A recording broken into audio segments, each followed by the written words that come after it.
Potsdam is a city near Berlin, and it is known in history as the site of the conference that set the terms for Japan's surrender 70 years ago. It's also believed to be where then U.S. President Truman ordered the nuclear strikes. Japan accepted the Potsdam Declaration, and China was among those demanding its unconditional surrender. CCTV's Tao Yuan reports Japan continues to struggle with the legacy of Potsdam.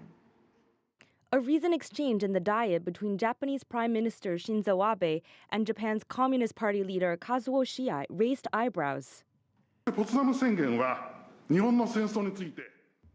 Articles 6 and 8 of the Potsdam Declaration explicitly mentions that the war started by Japan was a war of aggression. Mr. Prime Minister, do you agree with the declaration that the war started by Japan was wrong?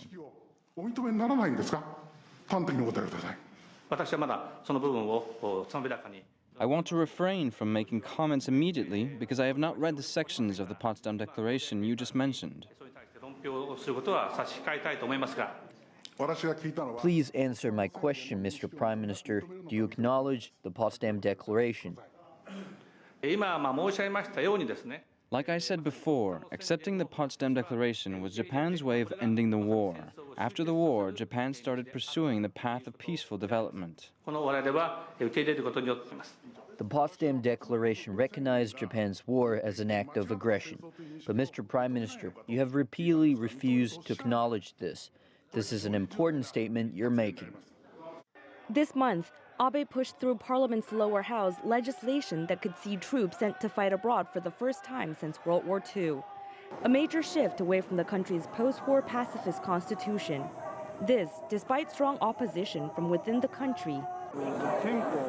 The government is supposed to protect the Constitution, but is ignoring the Constitution now.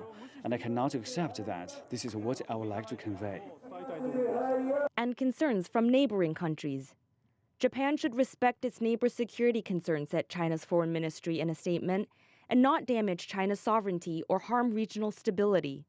South Korea has called on Japan to be more transparent in the discussion of its security policies.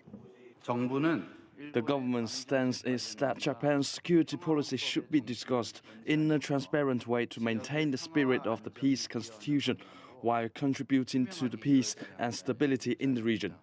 Facing all this, Abe only says a bolder security stance is essential to meet new challenges. Tao Yuan, CCTV.